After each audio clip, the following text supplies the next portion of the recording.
Hey, ghosties. I'm Kandis. And I'm Harley. And this is Haunted Through the Ages.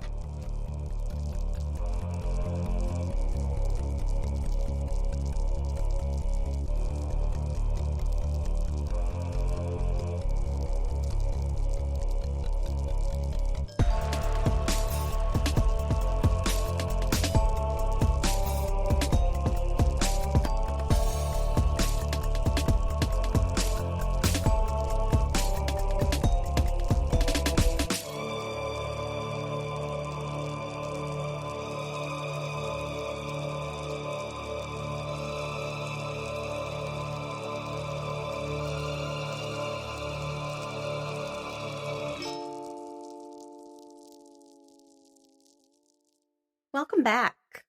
Yeah, it's not been very long for us, though, but It feels like it has. It does. My days are all rolling together. Oh my gosh, this girl is nonstop working. Like, heck, weren't you just here like 4 hours ago? Yeah, I'm back. Yeah, I was there during the day, and then I went back last night, and then I was back at 4 o'clock this morning. I'm like, I was trying to tell boss man something, and I was like, yeah, I did this. I don't know when it was. Within the last 48 hours, I don't know. But I did this, just so you know. Like, I don't know anymore. It all rolls together. It's so much. No fucking clue what day it is. So I had an appointment today to get my screen fixed. Oh, okay. On my iPhone. It was supposed to be at 1 o'clock. I called and I'm like, I'm not going to make it. Oh. It's like, do you want to, do it on another day? Like, da-da-da. And I'm like, you know what? It's fucking holidays weeks. I have no idea. Right. When I'm going to be able to get to it. He's like, well, there's a policy with filing a claim. You have to do it within 3 days. So like call us back and give us, and then we can keep going with the, Okay. But I just have to let them know. But when I called him, he was like, this actually works out perfect. And I'm like, oh, he's like, well, somebody double booked. Oh, and I no. had 2 people for the Apple Care to get their screen replaced. Uh-oh. For the 1 o'clock slot, and I can only do one. Yeah. And I'm like, you're welcome. What a maroon. I'm the gift that keeps on giving. You're like, you're welcome for not having my shit together. So, I'm sorry. Were you no, I was going to say, basically, he sounds like my brain. So last night when I got home, though, I wasn't like fully ready for bed, even though I had to be up in, however many hours. I couldn't fall right to sleep. So I'm like, well, I'll get some research done. Maybe I'll be able to push through and get it ready for tomorrow. If I, pull this episode out of my ass. I had to stop because I scared myself so bad.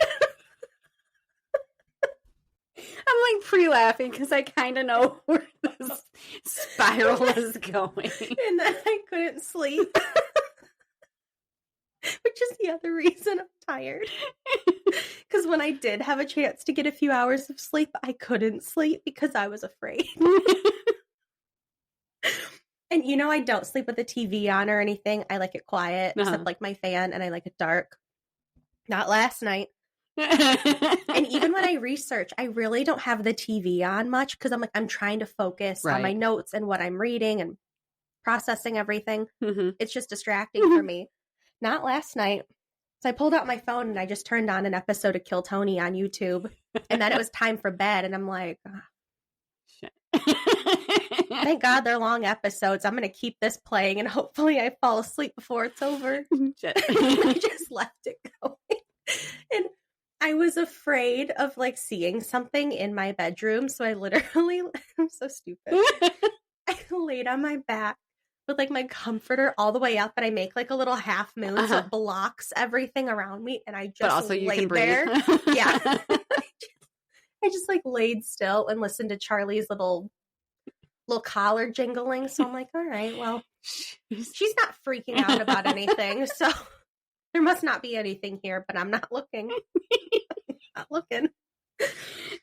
I literally stopped in the middle of a story because I'm like, all right. That one took it a little far. Can't wait to hear these.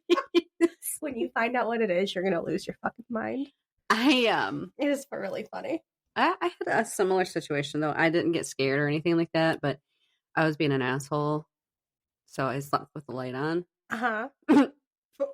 Because ew, that's not good sleeping. He kept trying to turn a light off on me. I'm like, no, keeping the fucking light on. Are you just being spiteful? Absolutely, I was being a dick. Had the TV on and the light on, and I'm like, I would have slept in my car. I'm like, the bitch have the bed. I'm out of here. Done.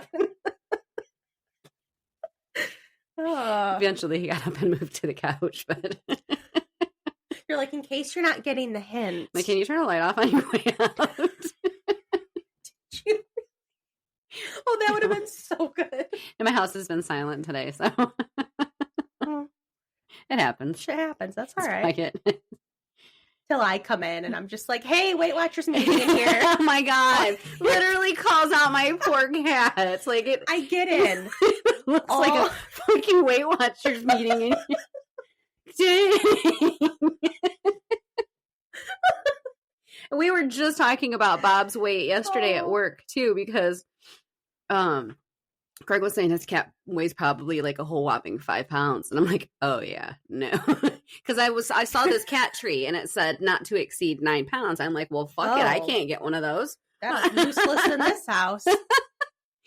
So he's like, well, I weighed my cat before. And she's like, 5. I'm like, I have 2. I stepped on the scale. I stepped off the scale. I picked up Bob and stepped back on scale. And literally we have our own gravitational pull.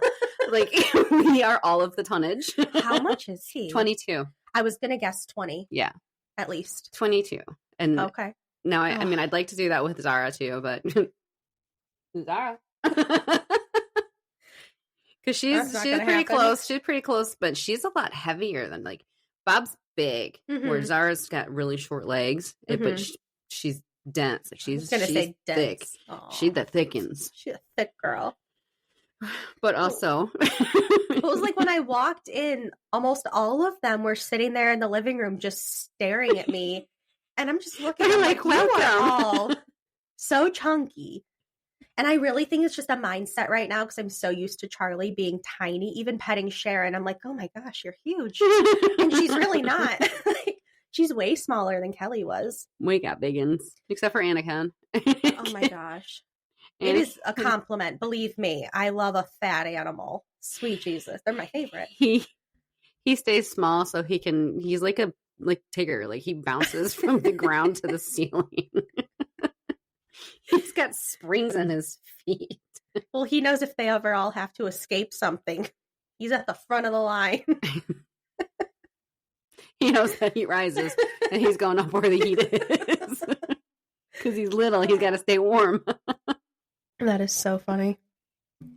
How cute. In Autumn, she got really, really scrawny when her teeth were really bad. But yeah, after we had all of her teeth removed, she's definitely made up for lost time. She's made it work. Girl figured it out. She's bigger than what she started out as. How cute. I'm thinking, sometimes I think, like, maybe I should put the food bowl away for a little while.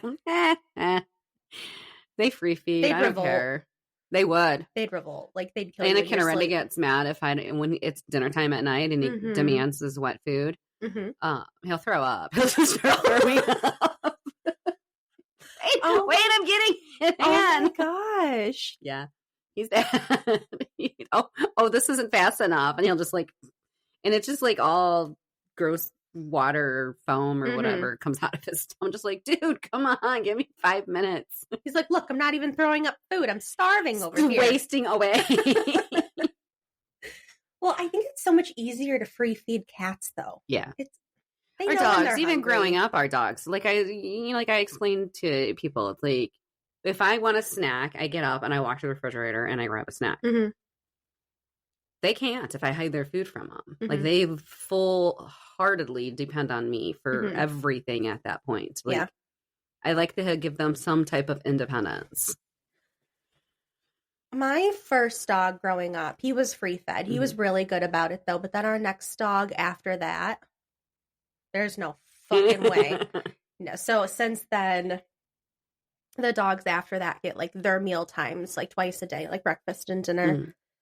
But There's no free feeding those babies. They would have weighed 500 pounds and died. All of our dogs, there was always a big bowl of food right down there and a big bowl of water. You just reach in and keep it full. Yep. And they'd never spent so much time at it. They'd come through, grab a couple bites, and walk away. Yeah. We never had cats growing up. Like, we did the one cat, but my dad got rid of it because it started digging in his plants. And he was not for that. So yesterday I wanted, I've been back in a Girls Next Level binge. Yes. Which, if you guys are not on Patreon, I don't know if I've mentioned it on the main podcast, but it's the Girls Next Level, the old school, early 2000s, like one of the first reality shows from back in the day, like Hugh Hefner and his girlfriends. Was that the House? No, House Bunny was actually a movie. That was the movie, and they actually based Anna Faris's character off of Bridget. Okay, I didn't know that. Not happy because she got like no credit nor compensation. Damn. Even Anna was like, yeah, it was based off of you. You're welcome. They were in the movie though. Yeah, I remember seeing them. Yeah. But it was just called Girls Next Door. That's what it was, yeah. I've been listening to Girls Next Level, the podcast where they rewatch and give you all the behind the scenes and stuff. So that led me to, I kind of want to go rewatch some old episodes of Ghost Adventures. So my next episode that I'm doing, I'm pretty sure Ghost Adventures has been there like twice. So I'm like, maybe I'll go back and rewatch those because I think like some good stuff happened and they had good interviews that I might want to mention. I was like, I looked into it and then I'm like, I'm going to start from episode 1 again. Zach is such a fucking asshole. I'm not joking. I'm listening because it was like late at night. So I was just listening to it at work. Are you saying this with your biased opinion now that you know exactly what went on? Or he's just truly No, just the way he talks to people. And like before it was always like, oh, why does he always pick on Aaron? Okay. Everyone's talked about that, but I'm like, even the way he was just like yelling at other people, I'm like, why are you talking to people like that? So it was without any bias of any alleged stuff. Correct. Go to Patreon. That's come out since we discussed that. But no, just the way he was talking to people and yelling at people. I'm like, you are so rude. I don't like that. Ugh. I mean, I'm still going to watch the next episode. But it was noted. Huh. I didn't love that. That was all. Now I need to go listen to their podcast. I should start it from the very beginning. Do they have a lot of episodes? Oh, yeah. Okay. They've been doing it, I think, since like 2021. Okay. Because I like having longer seasons, not necessarily, like when I start an episode, like a new podcast and, now I have to wait each week for a new episode. Like, no, and I lose my attention. Like I lose my, no, I don't even care to go back to listen anymore. Right. No, they have so many episodes and I was on Patreon. I'm not anymore. But they have so much content on Patreon. And even on their like just main page, they have a ton of interviews too, which are really good. Like one of Hugh's sons, other like playmates, ex-girlfriends. I can't stand that guy. Producers of the show, editors from the show, like people from all facets of that whole world. So it was really good. I saw something, I think it was on Facebook, and it wasn't with Ghost Adventures, it was Ghost Hunters. And Jason, it was his picture, and then they were talking about the Annabelle house and how... The Conjuring house. Yeah, same thing. Same thing. Okay. No, well, the house that Matt Rife, and they were going into detail about just because he has, like, he signed the purchase or whatever, I can't even, I'd have to look it up, but... Wait, are you talking about... he was defending the deed to the house, basically, like... Hold on, there's two different ones. Are you talking about... I know he's involved in the Conjuring house stuff right now, or there's the one Matt has, which was the Warrens house and museum with Annabelle. I want to say those are two different ones. And you know what? It could be just a stupid nothing story. I didn't read the whole story, but No, there's a whole, I haven't looked into it, but there's a whole drama. So whatever, I want to say it was the Matt Rife. Well, I know, I did just see a headline that... Because people are talking shit about him buying it or something, but he's only got it for so many years. It's like, because he didn't actually, like, buy it. Like, he doesn't own it. He just, like, he owns it for right now. Right. Because I know he's involved, Jason, right? Yeah. Yeah, Jason, and because I've seen his face pop up on it, like, on YouTube. Yeah, not Grant. Grant was the dark-haired one. Yeah, so it was Jason. Okay. With the goatee, the good-looking one. Okay. He was, like, the main guy. Yeah. Okay. Because he's still done. Grant's gone. Like, Jason's still doing it. Who was the really cute one? All of them? No, there was one. He was very cute, and Grant was, like, a little nerdier, wasn't he? Yeah, because Jason and Grant were the two main. They drove the Roto-Rooter van. Who's the other guy I'm thinking of? There was Tango. Tango was really, really super cute, but he was just dumb. And then there was Adam. Adam and Amy are off doing their own thing. And there was one, the main IT guy, Steve. I always thought Steve. Literally, he was the main IT guy. That's where I was going with that, and I couldn't wrap my finger around his name. I always thought he was cute. Like, he was the reason I would watch the show. I'm like, oh, that guy's really cute. And he was so scared of everything. I loved how Tango was too. He could get so scared so easily, and it's like, I only watched the show because nothing's actually happening. Like, I've only seen like a couple episodes that, like, the shit hits the fan. Right. But also, watching them scare each other is entertaining to me. Spiders, oh my god. Oh my gosh. Bugs, a spider web, he's losing his shit. That's funny. In a completely blacked out house, because all you can see are the night vision. And you walk through fucking spider. Steve was the same way. He would rip the thing, push them underneath the house to see if there was anything to debunk noises and stuff. And you're like, you want me to go under there? It's your job. Do it or get fired. It's like, fuck you. They fucked with them too because they were the new guys. Well, I remember there was a big drama with Steve almost missing an investigation, and it was when they went to Mackinac. Oh. Because they had to go, like, I think they investigated 2 different places. One of them was the Mission Point Resort. And obviously to go, you can't go in their, hot seasons. So they had to wait till winter to go. And apparently Steve won't fly. So they're like, either the ice is gonna break up today and we can take you on a ferry, or else you have to fly. And he's like, well, I'm not fucking going. I'm not flying. And it was this whole thing. They ended up being able to take the ferry, but I do remember that. That's funny. But that did remind me, I should look into it because it's something we should talk about, honestly, in paranormal world. But the Conjuring house, everyone losing their minds over who's going to buy it, where it's going to go, who has this opinion. Oh, okay. And I know Andrea Perrin, the oldest daughter, is super involved in it, and she's pissed off. The Warren's daughter? No, Perrin, the Conjuring house. Oh, okay. Oh, yeah. Oh, yeah. Okay. And then I don't know all the details, but I know Jason's involved, and then people are pissed at Elton now because I saw a headline that he took on the debt from the house, so they think he's, maybe it's going to him or something. I need to look up the details. We'll report here, but it's a whole fucking I just happened to scroll past it and was like, dang. And I actually didn't even know that he was involved with any of it until I saw that. And he's basically just trying to explain to people the difference of, a solid land contract purchase or whatever, just the purchase without a land contract or something. I don't know.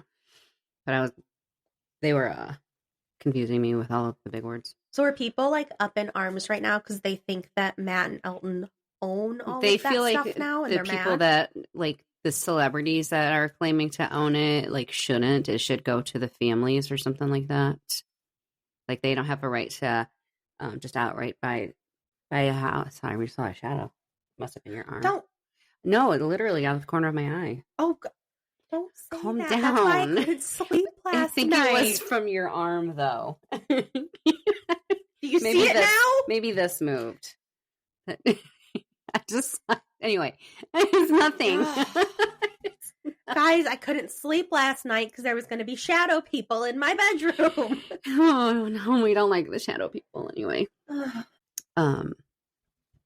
Yeah, well, that's stupid. Like people, like dipping in where they don't have any business even reporting on it. Like, you don't even have anything to say. You're just mad. Like, oh, it should go to the families. Why? It should go to the highest bidder, like the person with that offers the most on it. And if the families wanted it, they would have been involved from the fucking beginning. And if the parents wanted the children to have it, they would have set it down to them. Like maybe they don't want their children to have this because of the trauma that they went through.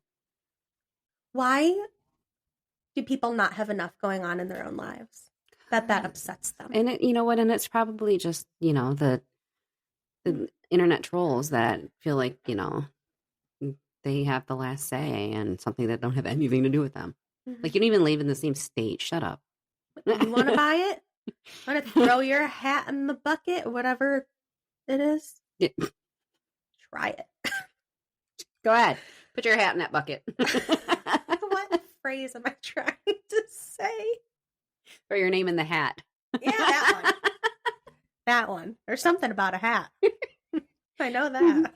I don't remember there being a bucket, though. No. There's another phrase about a bucket, I'm sure. Or kicking the bucket. Yeah, that too. Oh, hell. So my Alexa updated. So now every time a car drives down the street or somebody's at my door or whatever, it literally goes, bing, bing. A person's been detected at your front door. Bitch. Wait till it does that at 3:00 in the morning and no one's there. I gotta turn down the sensitivity or something because a car just drives past the street. Bing, bing. A person has been detected at your foot.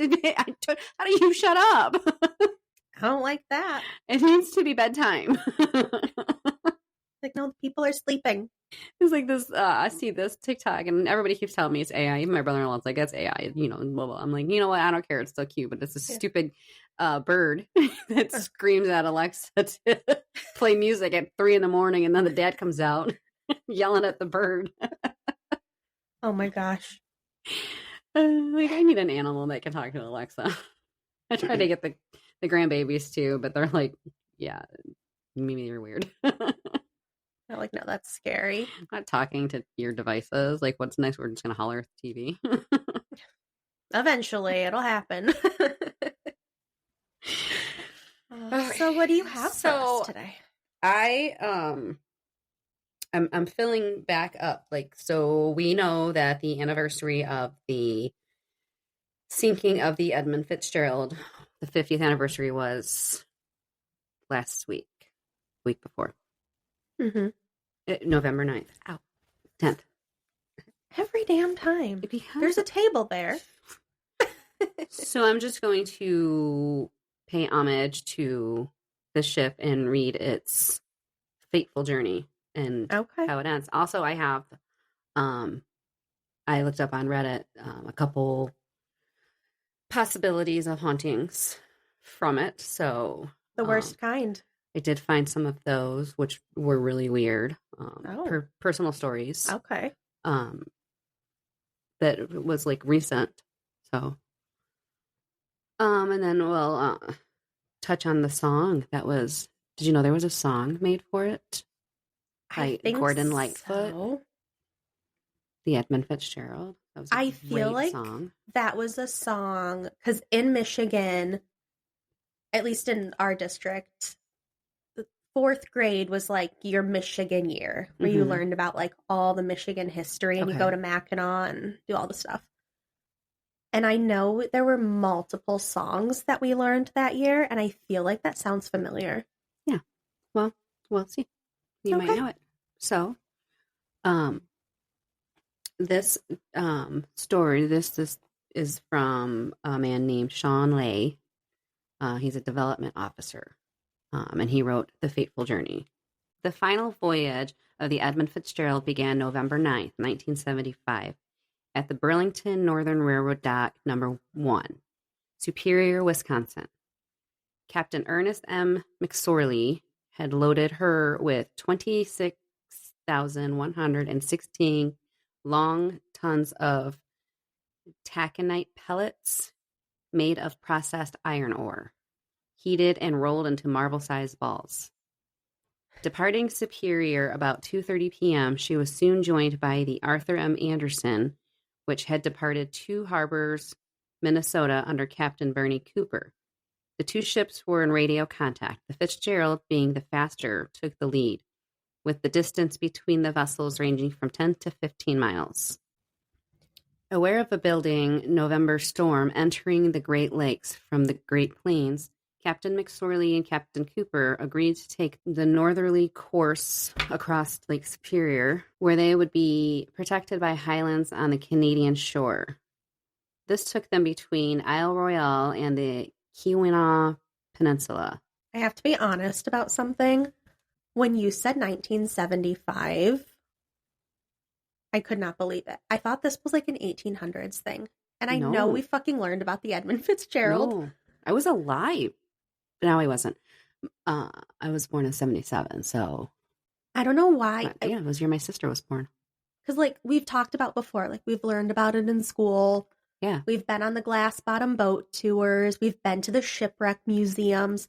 I don't know why I was thinking this was way older. I know. You said 75. I'm like, that's like, modern. I really didn't. I learned about it in school, obviously, because you had, that was just a part of Michiganders. Yeah. And I did a Michigan history class when I was in high school, but honestly, it wasn't really until I was an adult that I actually paid attention that the ship actually sank. And being, on Lake Superior, I was like, oh, shit. Like, I don't feel like this is big enough. Right. And then when we went up to the Upper Peninsula, we went to the Sioux Locks. Yeah. And apparently it's been through the Sioux Locks. And I'm like, this thing was massive. But, I mean, the Sioux Locks are massive. Yeah, we did that when we did our tour. We went through them. Oh, it was so fun. I mean, we just went, just sitting there watching these ships come through. Yeah. And some of them are, they're still massive, but not as big. And I saw this one come through. It had to have been like 18 decks. Like, it thing was giant. Like, it's almost intimidating seeing how big they are. Well, I know. I don't know if anything has officially happened, but I know over the past few years there's been talks about making cruise ship ports in Michigan, and people will take the rivers up through Canada, like to New York. That'd be cool. And cruise ships through there. So, I mean, they're big enough to fit. Yeah, that'd be massive fucking ships. Well, even when we were in Savannah, where we ate, we went down to the cobblestone road in the old timey town, and we had lunch down there, and just sitting there having lunch, and these freighters just come straight through, and it's a car length between where we're sitting and this boat, and I'm very handsy when I speak, and I don't know the distance between me and the table, so I keep knocking my knuckle on the table. So I'm just going to continue to do it. You'll hear my ring clank a couple times, but I'm very handsy when I speak because I knock things over. You're very expressive. Constantly. But I paused because I feel like I mispronounced this word, and Native American words are very, very hard for me to get all of the letters to say. Girl, you're telling me. And me. it's like Keweenaw. Keweenaw. Yeah. It is Keweenaw. Yeah, but the way that I say it and the way that it's spelled just doesn't, in my brain, it's like I should say all of these E's at the same time. It's like Keweenaw. And I'm like, no, I said it right, but why doesn't it look like I said it right? That's why I paused and I was looking at it. I'm like, wait, I said it right, but the way that it's spelled, it's like, should I add more E's? It's like that one city up in the UP that like literally is the hardest word to pronounce. And they actually had a thing, a news briefing, like a skit on the news about how to pronounce this word. What was it? Chicopee. No That's idea exactly how I said it. Kititchipi or something like that. It's like literally the heart, and the way that it's spelled is literally the alphabet, and it starts with a K and ends with an I, and there's some P's in there. Oh, that's fun. I have no idea what that is. Kititchipi. I'm telling you, look it up. It's literally the hardest word to say. We do have some wild ones here, especially that were named after like Native American tribes. Mm-hmm. No well, idea. A lot of like most of Detroit on the streets and everything is French. Yeah, it's all French. Yep. From because it was Fort Detroit when it started off, and then like Charlevoix and Pontiac Trail, Livernois, even. Mm-hmm. It's the trail Chief Pontiac took. It's a lot of history. So, okay, let me jump back in. They would later make a turn to the southeast to eventually reach the shelter of Whitefish Point. Didn't I do, or did you do? We did something on Whitefish Point. Wasn't it? It was a lighthouse. That sounds familiar. I thought it was my lighthouse. Maybe you didn't do a Michigan one, did you? It wasn't Michigan, but this was in Canada. Because they were on the Canadian side. Oh gosh, I don't remember. Fish Pier. I listen to other podcasts and they're like, have we recorded about that before? And I'm like, how do you not remember when you put in all that Just work? like this. Now I get it. Just like this. I don't know. The research, I don't have enough space capacity in my brain to hold on to this stuff. Like, I do it and it's gone. So when I listen to it, like, I'm not, hey, get out of there, Revan. I'm not a narcissist. Like, I don't enjoy listening to myself talk, but also I like listening to it because it's new to me. It feels like it. It's like as soon as we record, all that information, gone. Gone. Can you tell me about this? No. The fuck do I know about it? We'll listen together. We can listen together. It'll be great. So, okay. Weather conditions continued to deteriorate. Gale warnings had been issued at 7 p.m. on November 9th, upgraded to storm warnings early in the morning of November 10th. While conditions were bad, the winds gusting at 50 knots and seas 12 to 16 feet, both captains had often piloted their vessels in similar conditions. In the early afternoon of November 10th, the Fitzgerald had passed. Damn it, there's another one, this one. Mishipoten? Well, I don't know. It's an island. There's an island. It passed an island. Got it. And was approaching Caribou Island. The Anderson was just approaching Mishipoten, about 3 miles off the West End Light. Captain Cooper maintained that he watched the Edmund Fitzgerald pass far too close to 6 Fathom Shoal to the north of Caribou Island. He could clearly see the ship and the beacon on Caribou on its radar set and could measure the distance between them. He and his officers watched the Fitzgerald pass right over the dangerous area of shallow water. By this time, snow and rising spray had obscured the Fitzgerald from sight, visible 17 miles ahead on radar. At 3:30 p.m. that afternoon, Captain McSorley radioed Captain Cooper and said, "Anderson, this is the Fitzgerald. I have a fence railed down, 2 vents lost or damaged, and a list. I'm checking down. Will you stay by me until I get to Whitefish?" McSorley was checking down on his speed to allow the Anderson to close the distance for safety. Captain Cooper asked McSorley if he had his pumps going, and McSorley said yes, both of them. Communications with the Fitzgerald concerned navigational information, but no extraordinarily alarming reports were offered by Captain McSorley. About 5:20 p.m., the crest of the wave smashed the Anderson's starboard lifeboat, making it unusable. Captain Cooper reported winds from the northwest to the west, 305, at a steady 58 knots with gusts to 70 knots and seas of 18 to 25 feet. According to Captain Cooper, about 6:55 p.m., he and the men in Anderson... See? This crazy bitch. Someone was detected at your front door. According to Captain Cooper, about 6:55 p.m., he and the men in Anderson's pilot house felt a bump. Felt like the ship lurched and then turned to see a monstrous wave engulf their entire vessel from astern. Oh, absolutely not. Terrifying. Oh. I watched those those storms and like the great storms and stuff on. Oh my gosh! And just like the those waves massive, and stuff. Oh. Or they're so scary when you see the guys are actually on the deck, and it goes the ship will go down into the water, and the water is just pouring over the edges, and I'm like, I hope you are getting paid so much fucking money like that you do this like the 1 fishing week a year. boats too when they go on their fishing things.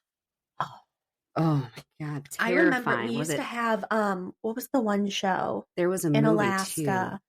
Too. I know what you're talking about. You guys know what I'm talking about. But we used to like have that on at home, and I would hate watching it because like even under the deck when they're like sliding across the floor. I get such anxiety, and I know even watching there was a movie with George Clooney in it. Ocean's 11? No. I don't know. They were fishing boat. They were out. They were fish. They got fish. Like I love when you try to tell me a movie I've never seen, and I'm just Robin Hood. I don't know. No, it wasn't that either. No. I just pick a movie name. But he was a fish boat captain, and they went out in the something storm of the century. Storm of the century, I think that's what it was. I'm good at this.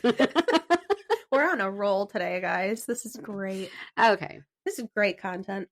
So the wave worked its way along the deck, crashing on the back of the pilot house, driving the bow of the Anderson down into the sea.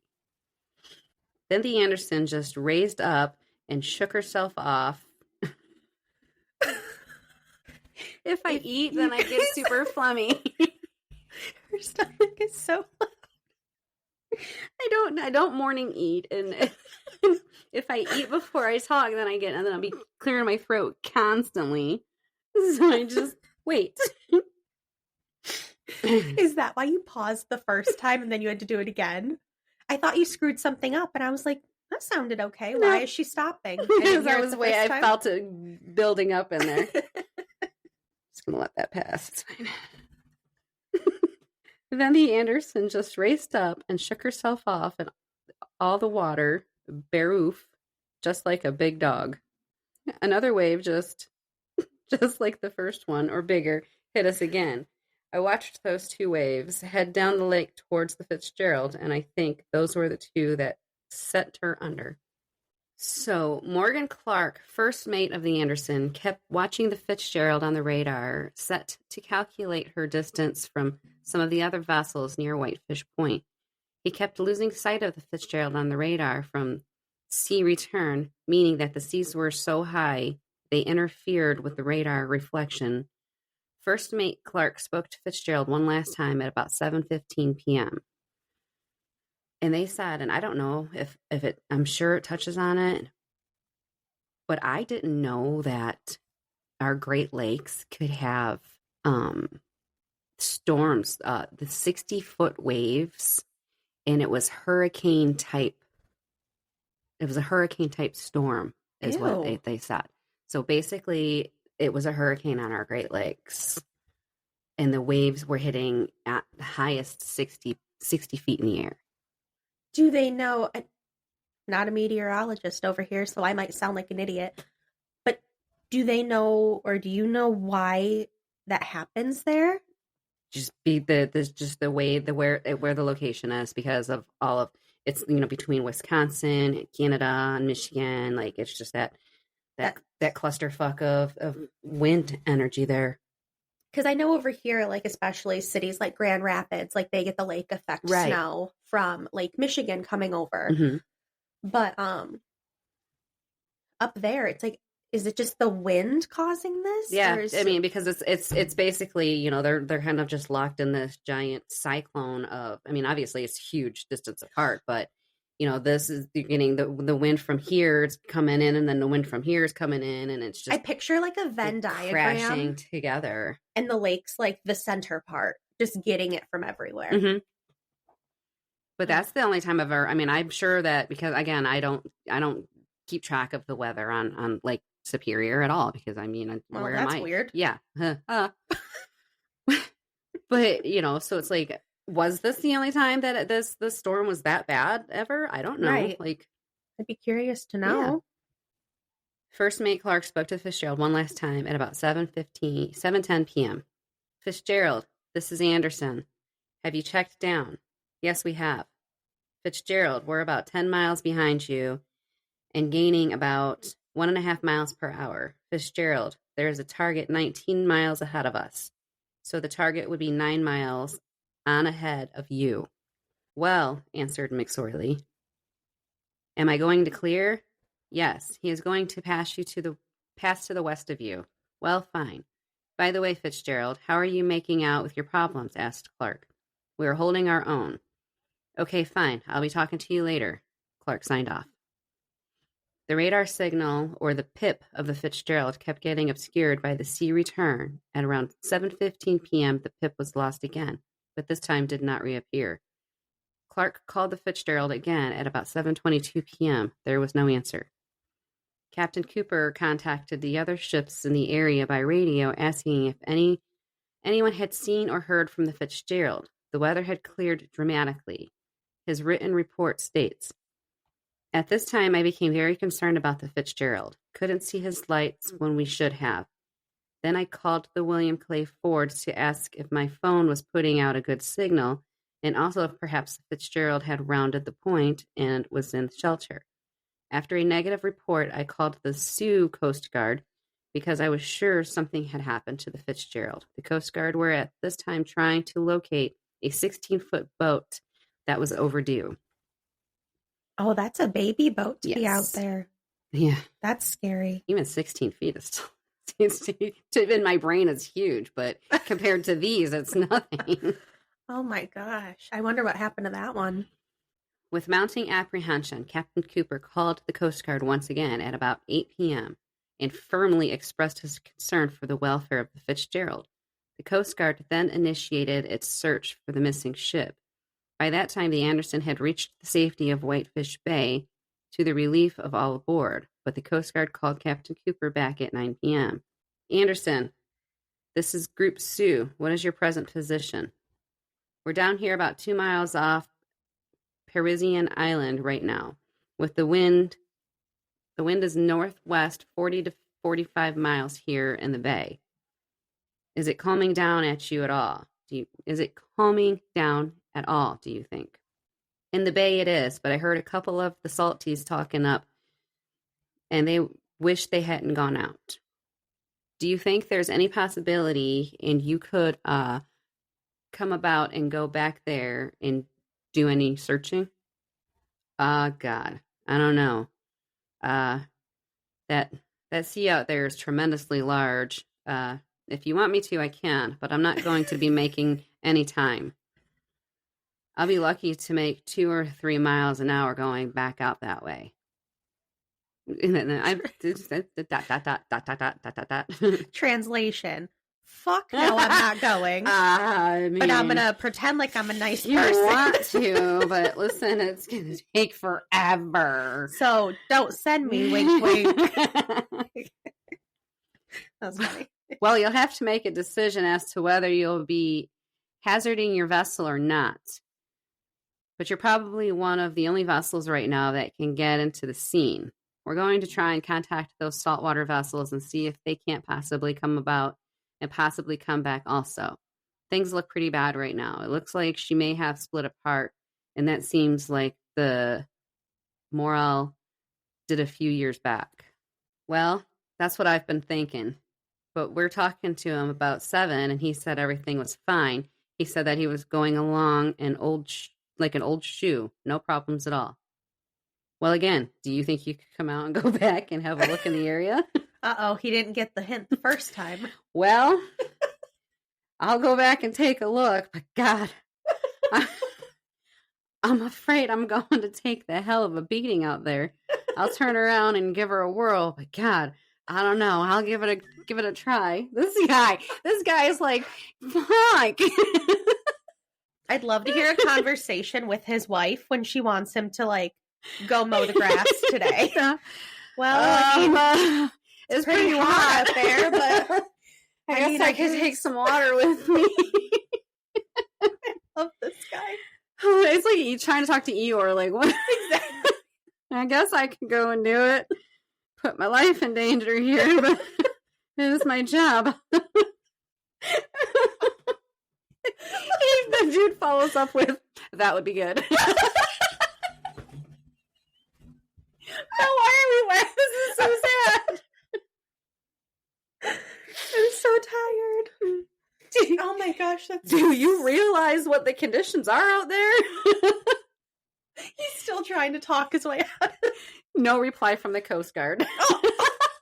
Like, fuck you, dude. You already said you were going. Delete. Oh my gosh. Captain Cooper tries again. Affirmative. From what your reports are, I can appreciate the conditions. Again, though, I have to leave that decision up to you as to whether it would be hazarding your vessel or not. If you think you can safely go back up to the area, I would request that you do so. But I have to leave the decision up to you. Well, considering there's 60-foot waves out there, I'm going to go with, no. I'll give it a try, but that's all I can do. The Anderson turned out to be the primary vessel in the search. Of course she did. Taking the lead. With the ship pounding and rolling badly, the crew of the Anderson discovered the Fitzgerald's 2 lifeboats and other debris, but no sign of survivors. Only one vessel, the William Clay Ford, was able to leave the safety of Whitefish Bay to join in the search at the time. The Coast Guard launched a fixed-wing HU-16 aircraft at 10 p.m. and dispatched 2 cutters. The Naugatuck and the Wood Rush. I don't know what a cutter is. I'm not nautical. I'm sorry. I'm assuming they were boats. So the Naugatuck arrived at 12:45 p.m. on November 11th, and the Wood Rush arrived on November 14th, having journeyed all the way from Duluth, Minnesota. They made that whole trip. Just saying. I don't know why you're so apprehensive about doing it. The Coast Guard probably pointed that out, too. So listen, we got other people that can do it. It's fine. Can have them do it then. It's fine. I'll have the neighbor mow the lawn. He offered. I'm sorry. Don't worry about it. I'll be baking his muffins. The Coast Guard conducted an extensive and thorough search. On November 14th, a U.S. Navy plane equipped with a magnetic anomaly. Those are one of my hard words. It's because I'm just trying to get all of the letters to form on my tongue. I stagger on some words. Sometimes those are the hard ones for me. Anomaly. Oh, dang, I gotta say this again. A magnetic anomaly detector located a strong contact 17 miles northwest of Whitefish Point. During the following 3 days, the Coast Guard cutter Wood Rush, using the side scan sonar, located 2 large pieces of wreckage in the same area. Another sonar survey was conducted November 22nd through the 25th. Oh my gosh. The following May 1976, Wood Rush was again on the scene to conduct a 3rd side scan sonar survey. Contacts were strong enough to ring the U.S. Navy's Curve, C-U-R-V. It's all in capital letters, so it's probably an abbreviation for something. Okay. The Navy's Curve 3, controlled by underwater recovery vehicle operating from Wood Rush. I wonder what it's like when you reach the point in something like that where you know it's going from a recovery, or I don't know what the right word is, like a recovery mission, to now we're just looking for whatever's left, knowing you won't find anybody. Right. That's horrible. I could just imagine. Like, I know the movie that we watched on the TV of the Titanic wasn't nearly what it really was, but just seeing those people out there looking for survivors at that point. Mm-hmm. I can't imagine. Like, you know that you're not going to find many, especially in water that cold. Yeah. So the Curve 3 unit took 43,000 feet of videotape and 900 photographs of the wreck.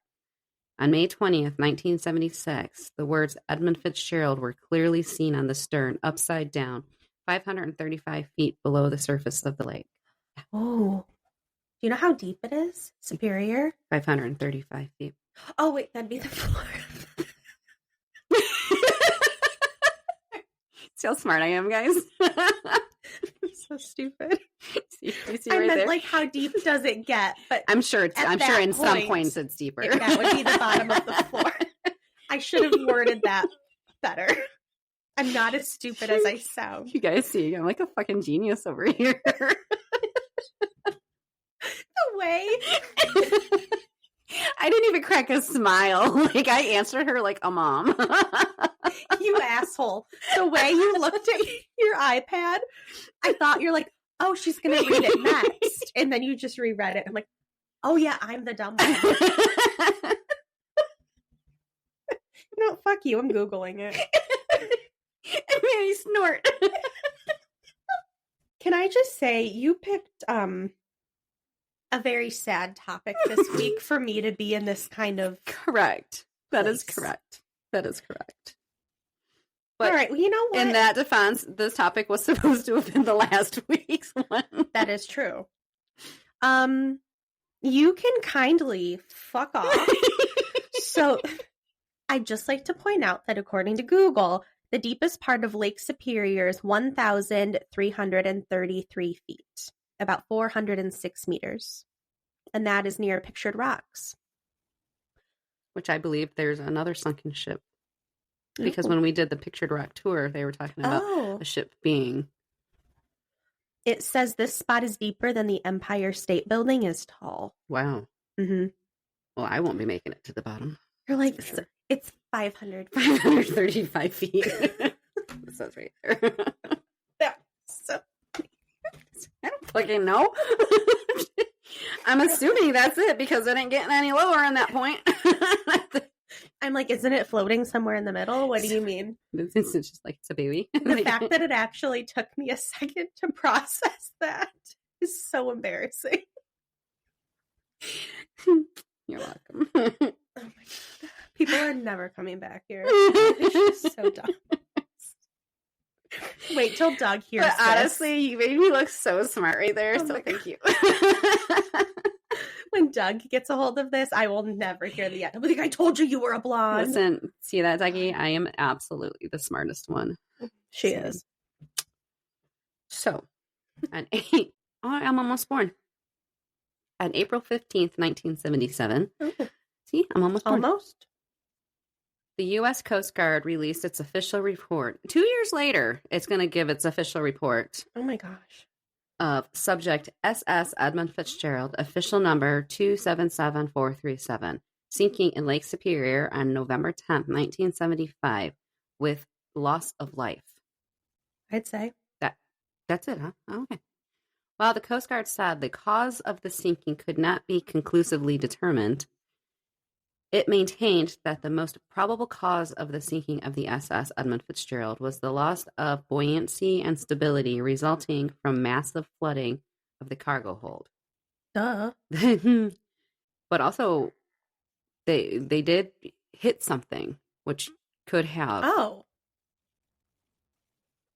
some, like it knocked, and it hit hard enough to knock them forward. So yes, when they felt that lurch forward. Okay, yeah. The flooding of the cargo hold took place through ineffective hatch closures and boarding seas rolling along the spar deck. Okay, well, it didn't have anything to do with being hit, so that's cool. Do they have thoughts on what they might have hit? Well, shit, it could have just been from the waves that knocked them around like that lurched them forward. But this was somebody's mistake.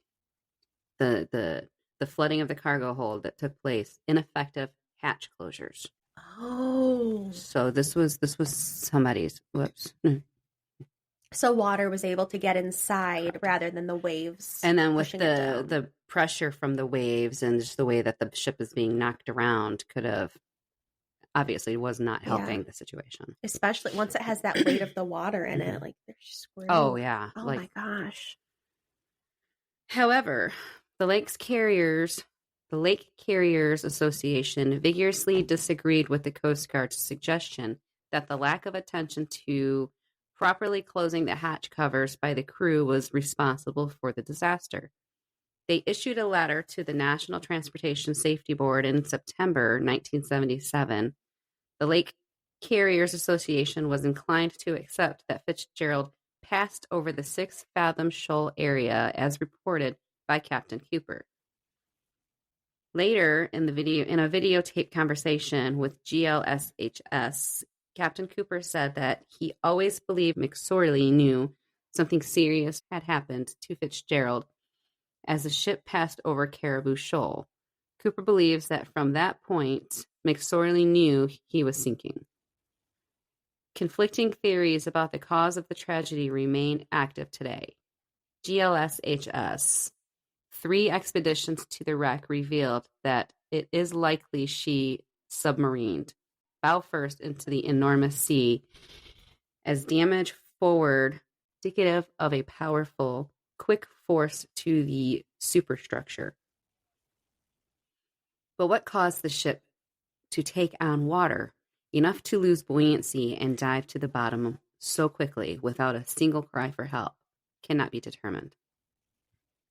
29 men were lost when the Fitzgerald went down. There's absolutely no conclusive evidence to determine the cause of the sinking. The bell of the ship is now on display in the Great Lakes Shipwreck Museum as a memorial to her lost crew.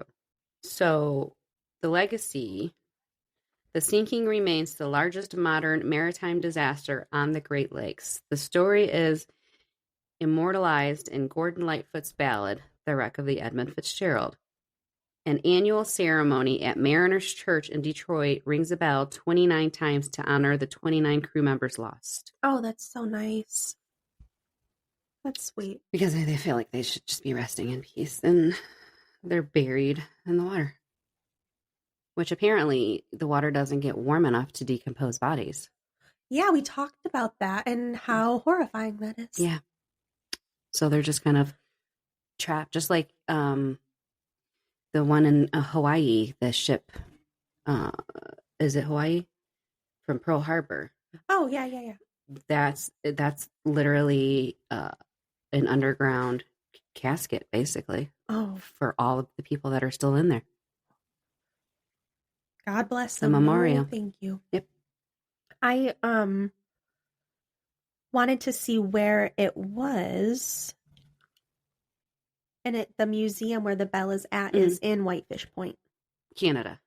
No, Michigan. Okay. Sorry. There was a pause. I had to zoom out on the map fine. and make sure it was Michigan. Yes. It is at the tippy top. I feel like we've been there.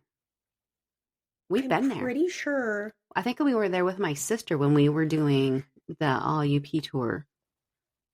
I'm pretty sure this is the one I talked to you about that I went to after Mackinac. Jen, you have to remind me if that's where we went. I'm pretty sure we went up there after we did the Quamanon Falls. Because Tony had us all over the UP. And that's where we were going to go after, but it ended up being really crappy weather, so we just drove home that day. And I just know my sister was invested on getting her a blueberry pie. Which is now closed, apparently, permanently. So, just saying. So, here on Reddit is called A Nautical Ghost Story from My Sailor Uncle. Okay. Author unknown. So, I was just talking to my uncle, who is a retired sailor. He told me a story that felt was perfect for this subreddit.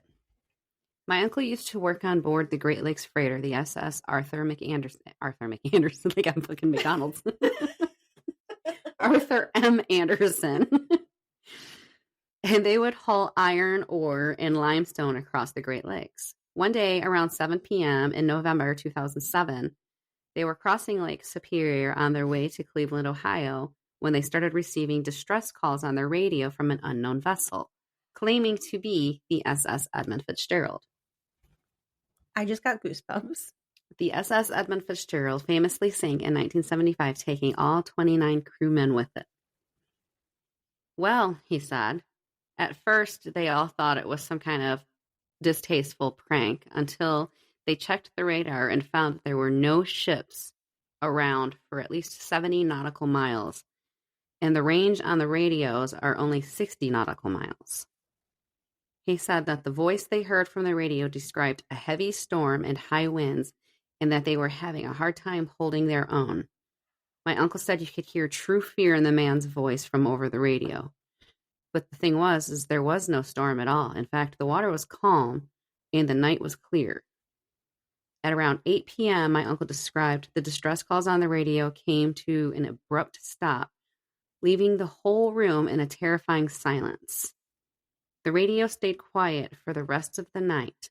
Nobody was able to sleep that night, haunted by what they had witnessed. When it comes down to it, there is a sense of irony in this event, being as not only is the ship my uncle was on, the SS Arthur M. Anderson, the sister ship to the Edmund Fitzgerald, but it was also the last ship to make contact with the Edmund Fitzgerald in 1975 when she sank. You know, when you have goosebumps and they're like pulsating in waves and they won't stop, that's what's happening to me right now. Yeah, I was. I bet even the Anderson carries that energy from that night. This comment here said, possibly I was doing research to find similar cases and found out that the RMS Olympic, sister to Titanic, used to get wireless SOS messages when passing the site where Titanic sank after a disaster. My dad was in the Air Force, and he was working in a tight space with another guy who left to go to the bathroom. At one point, got a weird feeling, looked towards the exit, and saw a man staring at him. No. He assumed it was the other guy returning and went back to what he was doing. Spoke out loud to the guy. No response. My dad got creeped out again, but when he looked again, no one was there, so he shrugged it off. The other airman actually came back, and my dad realized something was wrong because he could hear him moving back into the plane, and there was no way to quietly move through such an awkward space like that. He told the other airman who returned, and he thought the plane was haunted because, okay, so this was a plane when this wasn't the ship. Still don't like it. My dad didn't believe him, but he can't explain how that person could have maneuvered through the space without him hearing or feeling movement, especially quick movement. I was shocked. So, the crew list of the SS Edmund Fitzgerald includes 29 men who died when the ship sank in 1975. Key crew members included Captain Ernest M. McSorley, First Mate John H. McCarthy, and Chief Engineer George J. Hull. The full list of the crew members, their roles, and hometown can be found on several sources. But here I have the deck and navigation, which was McSorley, McCarthy, James A. Pratt was the second mate, Michael M. Armagost, David E. Weiss, John D. Simmons, Eugene W. O'Brien, John J.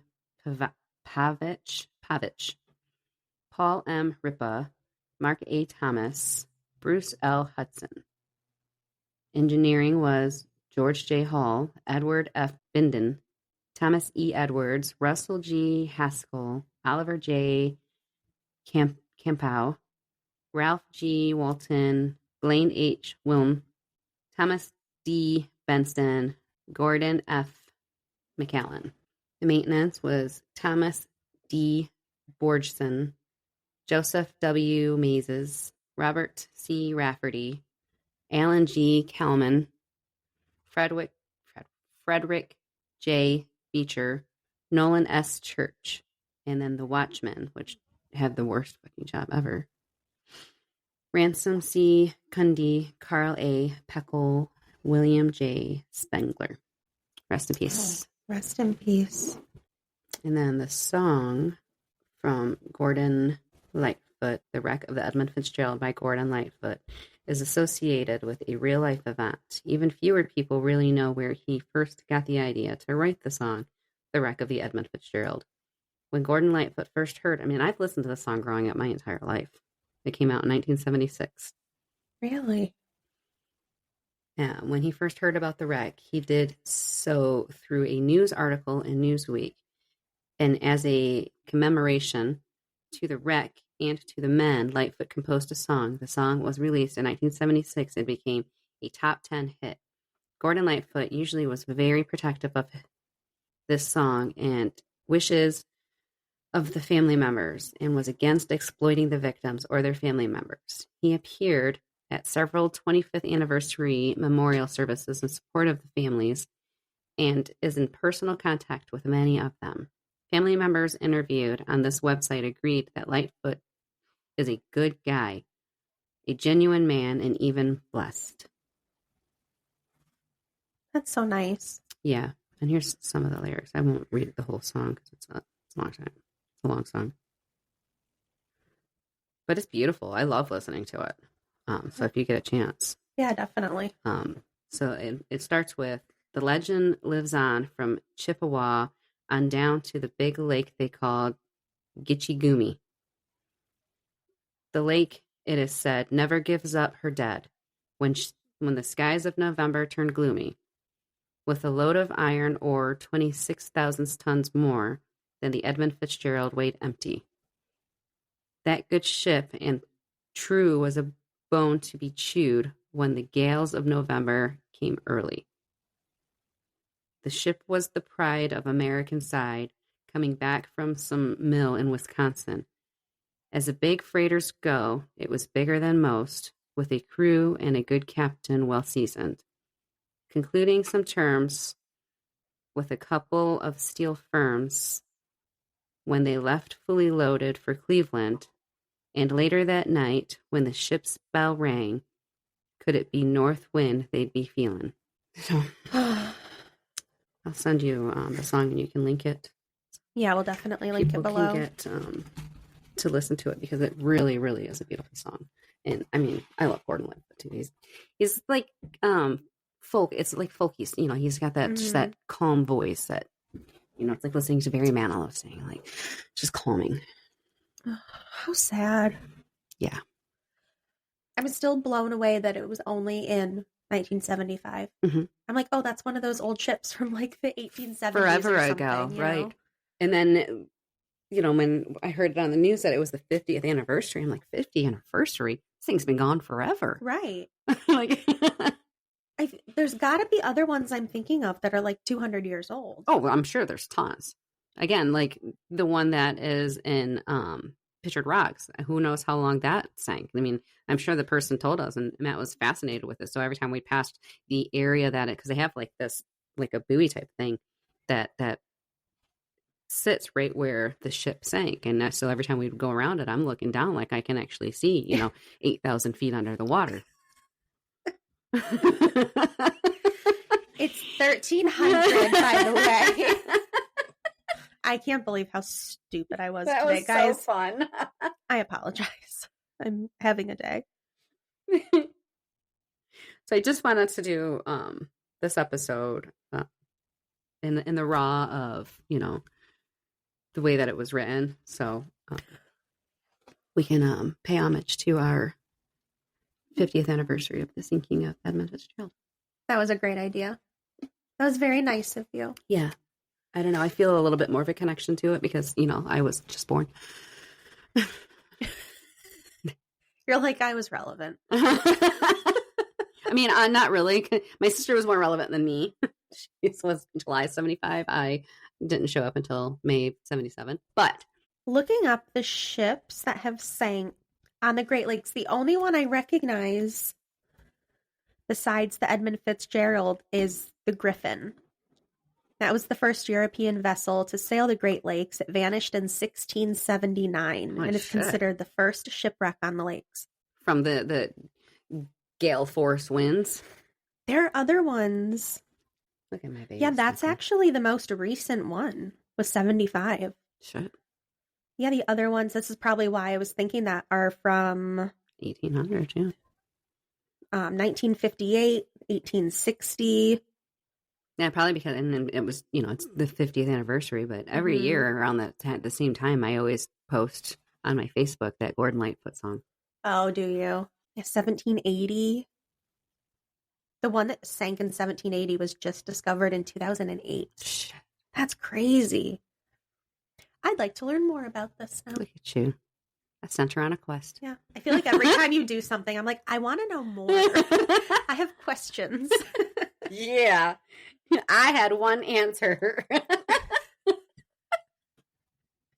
You looked at me like I was the dumbest bitch you ever met.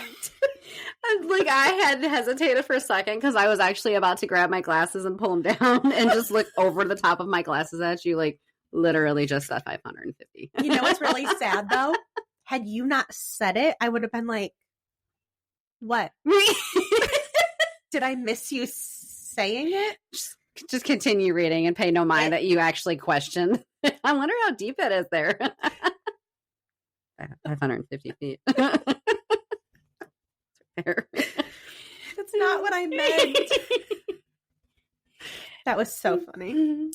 But every once in a while I get one. I get a win. It's not very often. You won today. That was a great episode, though. Thank you. It was very nice of you to pay homage to. And I have no relatives, so there's no relation to it for me. But I don't know. I just feel probably because it happened in my lifetime. Not it didn't happen obviously in my lifetime, but it's so new still in my lifetime because it's only 50 years.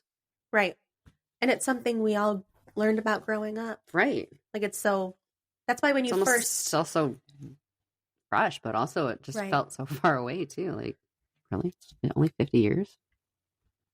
Well, that was like when you first mentioned you were doing the Edmund Fitzgerald. I'm like, do other people even know what that is? Because I feel like here we're all like, oh yeah, we know what that is. Where other places are like, what the hell's that? Right. I would assume like anybody connected to Lake Superior is like, oh yeah, like we totally know. Right. But like other countries, other states that listen to us, they're so there's a little tale of the sinking of the SS Edmund Fitzgerald. 'Tis a vicious lake. She's mean. I'm not going out there. I don't want to anymore. I'm sorry though. That one guy was fucking hilarious. Like Which one? I guess I can go. Oh my gosh, the conversation that was. If you really need, the waves are really bad, but. And it reminds me of this joke that I saw, and it's probably an inappropriate joke, so little ones turn away. Turn down the radio. The wife asks her husband, can you fix the underneath the sink? He's like, I'm no plumber. Can you fix the lawnmower? I'm no mechanic. Can you, like, all of these things, and he's not doing any of it because he's not qualified to do it. Mm-hmm. And the wife took care of the neighbor, and oh, you baked him a cake? She's like, I'm no baker. Yep. Comes around, baby. Comes around. I'm no baker. That's so funny. So if you guys liked it, let us know. We enjoy hearing feedback. Like us, subscribe to us on Patreon. We do some fun things over there. Mm-hmm. We have to get caught back up with that. Mm-hmm. It's been a month. So I feel like it's a month every month. Something always happens when, we need it to not happen. Yeah. I feel like every time we flip on the microphones, I'm just like, oh my gosh, life. Life. And I'm starting to notice a pattern that's just life all the time. It's what it is. You take it. It's all right. Take the good, you take the bad. Yep. Take them both, and then you have the facts of life. Sorry, I'm an 80s kid. Sorry. So, subscribe and follow us on Patreon and anywhere. Oh. What? Oh, she blinked. I forgot. I didn't even tell you this little update on the podcast. I'm so sorry. I forgot to tell you this. We are on YouTube now officially. Oh, dear Jesus. Thank you for enlightening me. You guys, I'm finding things out just with you. I totally forgot. I'm part of the audience now. Because Sandy keeps yelling at me to, we're not on, I think it was Amazon Music or something. Okay. Oh, yeah. She did ask me. You're not, I was like, I'm sorry. I keep forgetting I have to put us on that too. So when I was screwing around a few days ago, I was like, oh, let me put that on there. So I haven't checked to see if we're officially up yet. It was in like the processing of it. But there was YouTube, and I'm like, maybe I can try to get the audio on there. It was so easy. Oh, it's so easy to upload audio. It's easy to upload video, but now I have to get one of them stupid camera lights and make us look really cute. I can't do it. No, because you know what? I watch other people's podcasts and they're not cute. They're just in their pajamas and got the fun bun and just living their best life, having fun. Okay. We should get a couch in here and then we can just hold our microphones and just chat on the couch. Okay. Or the bed. I mean, we could just climb in bed and get cozy. That would be fun. Get cozy. Honestly, I'd love that. And set the microphone, the camera up there. And we could, yeah. There's good lighting over there too. We'd be fine. Scooch a couple cats over. I was able to get, so there's no video, but you can still listen. It just shows like our profile picture on the background right now, but all of our audio is on YouTube. We are official on YouTube. Yes. Haunted Through the Ages on YouTube. Yes. Gmail. Instagram, which I forgot to post my pictures from last week. But you can't. You're not on it, so you don't remind me anymore. And honestly, I forget because I don't know what's happening with anything, so I forget about it. I have to go post mine as well. But we're there. I mean, on my Facebook, we have Haunted Through the Ages. Anywhere you type Haunted Through the Ages, we'll be. So we love you guys. Thanks for listening. Bye. Bye.